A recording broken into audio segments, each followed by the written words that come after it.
Subscribe करें हमारे YouTube channel को और बेल आइकन को प्रेस करें हमारे लेटेस्ट वीडियोस को देखने के लिए।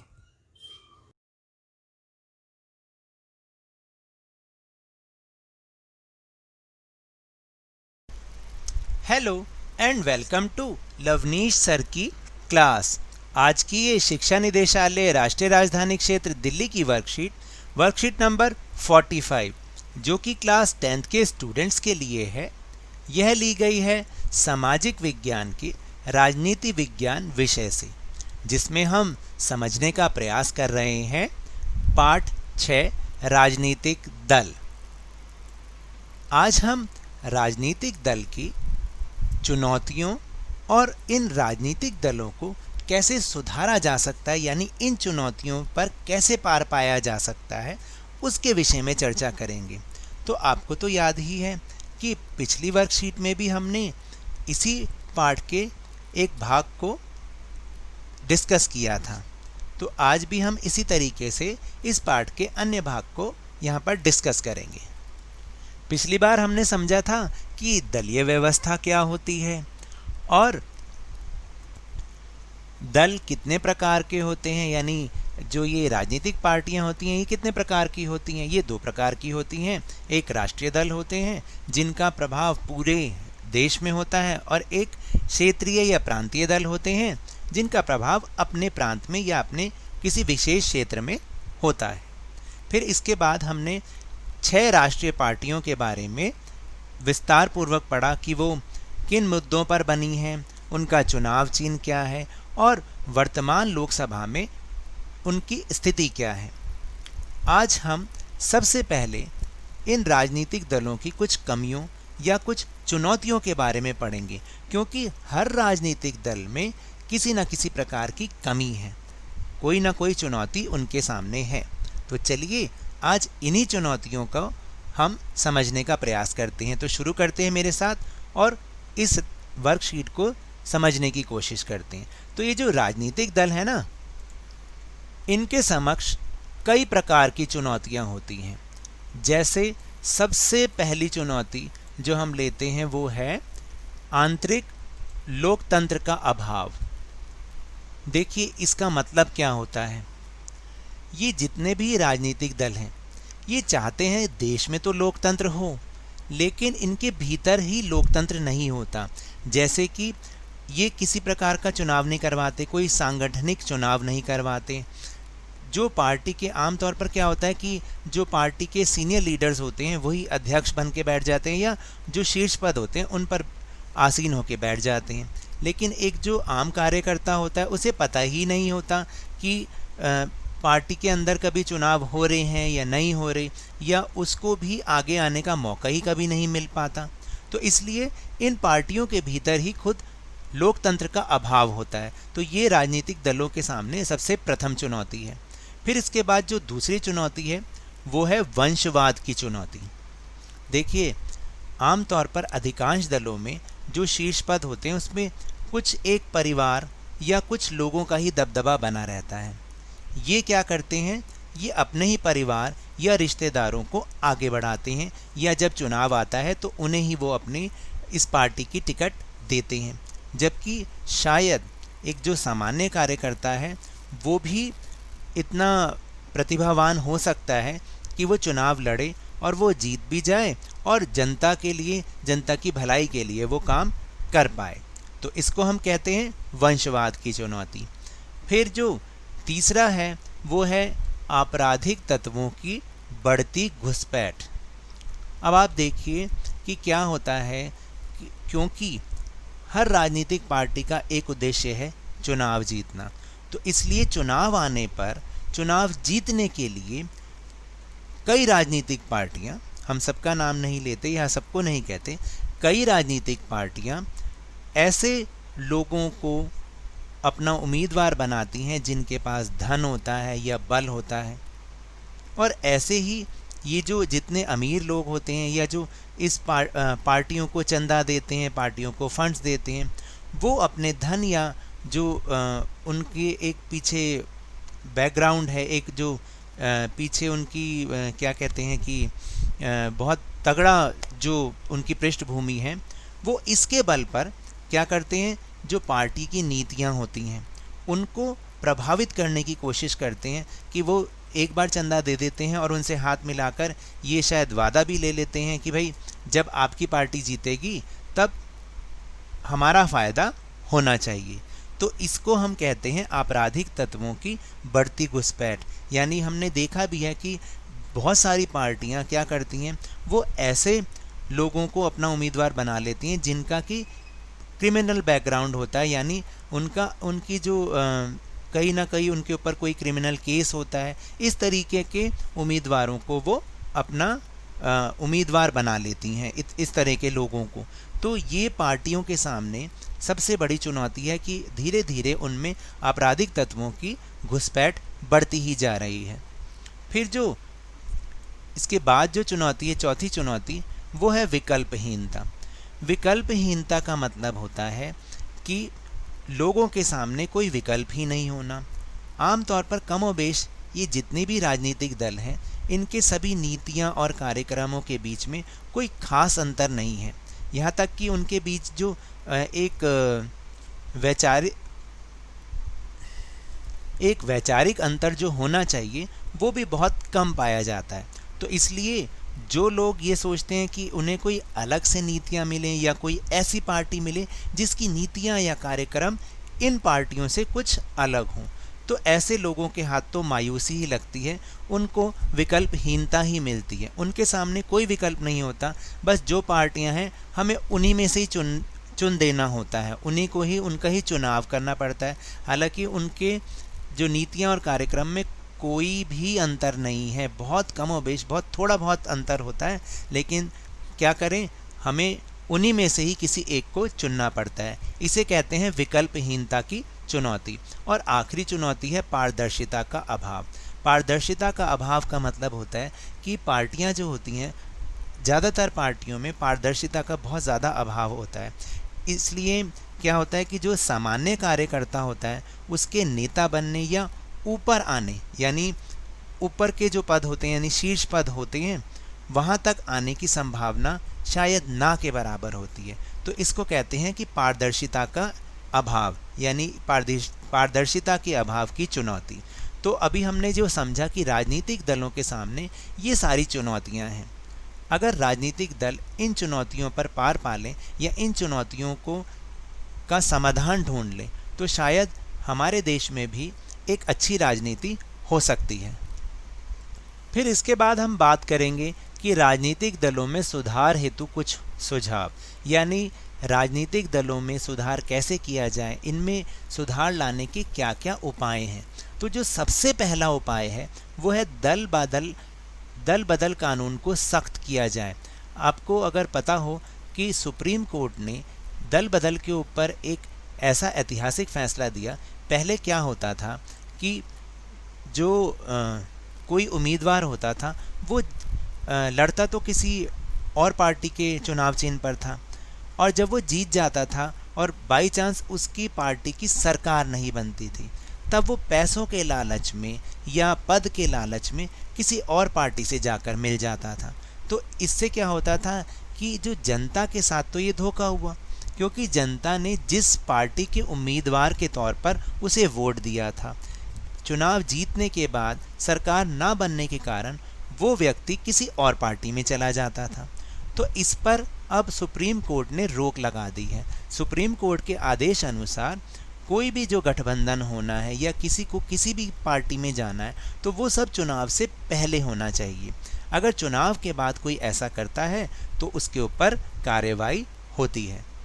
फिर जो दूसरा है कि आपराधिक प्रवृत्ति के लोगों पर रोक लगनी चाहिए। तो जैसा हमने ये चुनौती भी बताई थी कि धीरे धीरे क्या हो रहा है कि लगभग बहुत सारे राजनीतिक दलों में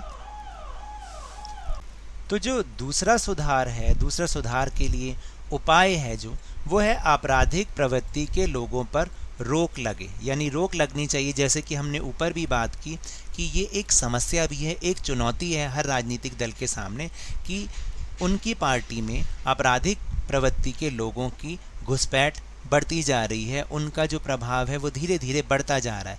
तो ऐसे आपराधिक प्रवृत्ति के लोगों के चुनाव लड़ने पर ही रोक लगनी चाहिए, ताकि साफ सुथरी छवि वाले नेता पार्टी से चुनाव लड़ें और जनता की भलाई के लिए कार्य करें। फिर तीसरा है कि राजनीतिक दलों में समय समय पर सांगठनिक चुनाव होने चाहिए। देखिए, मैंने जैसे ऊपर आपको बताया था कि क्या होता है कि पार्टियों में, पार्टी देश में तो लोकतंत्र चाहती है, लेकिन स्वयं उनके भीतर ही लोकतंत्र नहीं है। यानी वो समय समय पर अपने सांगठनिक चुनाव, जैसे संगठन के चुनाव होते हैं कि जिसमें अध्यक्ष चुना जाता है या उपाध्यक्ष चुना जाता है या कोषाध्यक्ष चुना जाता है, तो ऐसे चुनाव समय समय पर होने चाहिए और हर कार्यकर्ता को उसमें भाग लेने का मौका मिलना चाहिए।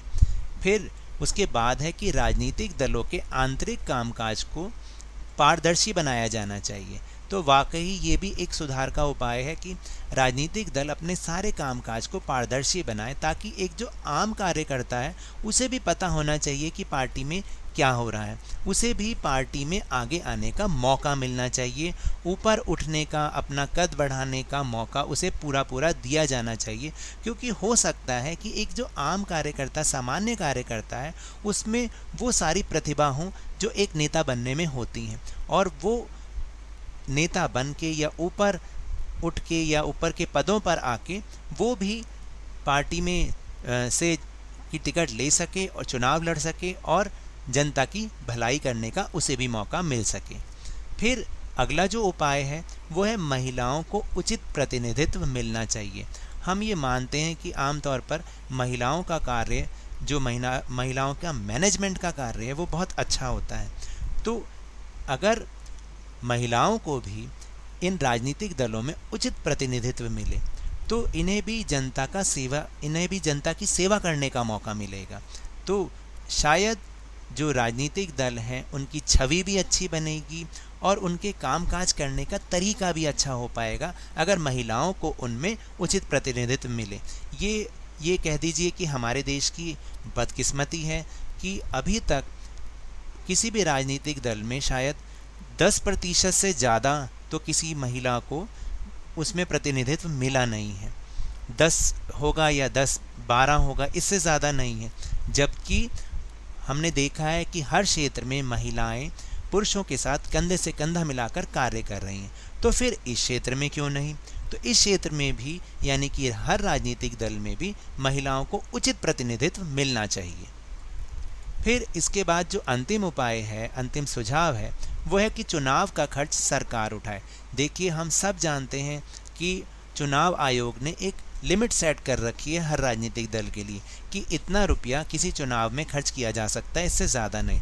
लेकिन वास्तविकता ये है कि उससे कहीं ज़्यादा रुपया हर राजनीतिक दल या उसका जो उम्मीदवार होता है वो चुनाव में करता है, और शायद धन के बल पर या जो अपने आप के प्रचार के बल पर वो शायद उसके जीतने के चांसेस ज़्यादा हो जाते हैं। बल्कि जो एक ऐसा उम्मीदवार होता है कि जिसके पास पैसा नहीं है, जिसके पास धन भी नहीं है और उसका बैकग्राउंड भी, उसकी बैक जो है बहुत ज़्यादा तगड़ी नहीं है, तो ऐसे जो उम्मीदवार होता है उसके चुनाव जीतने के अवसर कम हो जाते हैं। तो अगर ये सारा का सारा चुनाव का खर्च सरकार उठाए, यानी सरकार ही हर राजनीतिक दल को पैसा दे या उनके लिए जो है चुनाव लड़वाने का पूरा इंतजाम करे, तो शायद ये जो भ्रष्टाचार हो रहा है कि एक लिमिट से ज़्यादा पैसा खर्च किया जा रहा है, जिसके पास ज़्यादा पैसा है उसके जीतने के चांस ज़्यादा हो रहे हैं, तो इन सब चुनौतियों से हमें निजात मिलेगी, इन सब समस्याओं का हमें समाधान मिल पाएगा। तो राजनीतिक दलों में सुधार करने के लिए ये कुछ सुझाव थे। तो ये तो थे इस वर्कशीट के टॉपिक। चलिए अब हम चलते हैं अपने प्रश्नोत्तर की ओर। तो पहला प्रश्न है कि अपराधीकरण भारतीय राजनीति के समक्ष एक चुनौती है। क्या आप इस कथन से सहमत हैं? अपने उत्तर के पक्ष में तर्क दीजिए। तो अपराधीकरण भारतीय राजनीति के समक्ष एक चुनौती है और मैं इस कथन से बिल्कुल सहमत हूँ, क्योंकि इसके क्या कारण है वो सुनिए। पहला, धन और अपराधी तत्वों की बढ़ती घुसपैठ राजनीति के लिए एक बहुत बड़ी चुनौती है, क्योंकि पार्टियों की सारी चिंता चुनाव जीतने की होती है। अतः इसके लिए, यहाँ पर आएगा इसके लिए, अतः वे इसके लिए कोई भी जायज़ नाजायज़ तरीका अपनाने से परहेज नहीं करती हैं। दूसरा है, वे ऐसे ही उम्मीदवारों को उतारती हैं जिनके पास काफ़ी पैसा या बल हो। फिर तीसरा है कि किसी पार्टी को ज़्यादा धन देने वाली कंपनियां और अमीर लोग उस पार्टी की नीतियों और फैसलों को भी प्रभावित करते हैं। और चौथा है कि कई बार पार्टियां चुनाव जीत सकने वाले अपराधियों का समर्थन करती हैं या फिर उनकी मदद लेती हैं। तो इस प्रकार हम कह सकते हैं कि अपराधीकरण भारतीय राजनीति के समक्ष एक चुनौती है। फिर जो दूसरा प्रश्न है वो थोड़ा लेंदी ज़रूर है, लेकिन 5 नंबर का जो प्रश्न आता है उसमें हमें इतना ही लिखना पड़ता है। कई बच्चों की शिकायत है कि आप बहुत बड़े आंसर्स लिखवाते हैं, लेकिन अगर आपके पास ज़्यादा मटेरियल होगा तो उसको कम किया जा सकता है। लेकिन अगर आप चाहोगे कि लिखना ही कम है तो फिर कम में से तो फिर और कम नहीं किया जा सकता। तो दूसरा प्रश्न है कि भारतीय राजनीतिक दलों के समक्ष प्रमुख चुनौतियाँ कौन कौन सी हैं। तो भारतीय राजनीतिक दलों के सामने निम्नलिखित चुनौतियाँ हैं। पहली चुनौती है आंतरिक लोकतंत्र का अभाव। तो इसकी एक्सप्लेनेशन भी मैंने आपको दी है। राजनीतिक दल स्वयं तो देश में लोकतंत्र चाहते हैं, लेकिन पार्टी के भीतर लोकतंत्र को अपनाना नहीं चाहते। अक्सर देखा जाता है कि पार्टी के भीतर संगठन के चुनाव नहीं करवाए जाते। जो वरिष्ठ नेता होते हैं वही अध्यक्ष बन के बैठ जाते हैं और किसी आम कार्यकर्ता को उस चुनाव को लड़ने का अवसर भी नहीं दिया जाता। फिर दूसरी चुनौती है वंशवाद की चुनौती। अनेक दलों में शीर्ष पदों पर हमेशा एक ही परिवार के लोग आते हैं, इसलिए सामान्य कार्यकर्ता के नेता बनने और ऊपर आने के अवसर बहुत कम होते हैं। इसे ही वंशवाद की चुनौती कहते हैं। और ये जो एक ही परिवार के लोग होते हैं ये ज़्यादातर क्या करते हैं, अपने ही रिश्तेदारों को या अपने ही मित्रों को चुनाव की टिकट देते हैं और किसी आम कार्यकर्ता को आगे आने नहीं देते। फिर तीसरा है आपराधिक तत्वों की बढ़ती घुसपैठ। अधिकांश पार्टियां चुनाव जीतने के लिए जायज़ नाजायज़ तक तरीके अपनाने से भी नहीं चूकती। चुनाव आने पर वे ऐसे लोगों को अपना उम्मीदवार बनाते हैं जिनके पास धन और बल की कोई कमी नहीं होती। ये धनी व्यक्ति धन और गुंडागर्दी के बल पर पार्टी की नीतियों को प्रभावित करने की कोशिश करते हैं। इसके बाद जो अगली चुनौती है वो है पारदर्शिता का अभाव। अधिकांश दल अपना कामकाज पारदर्शी तरीके से नहीं करते, इसलिए सामान्य कार्यकर्ता के नेता बनने और ऊपर आने के अवसर बहुत ही कम होते हैं।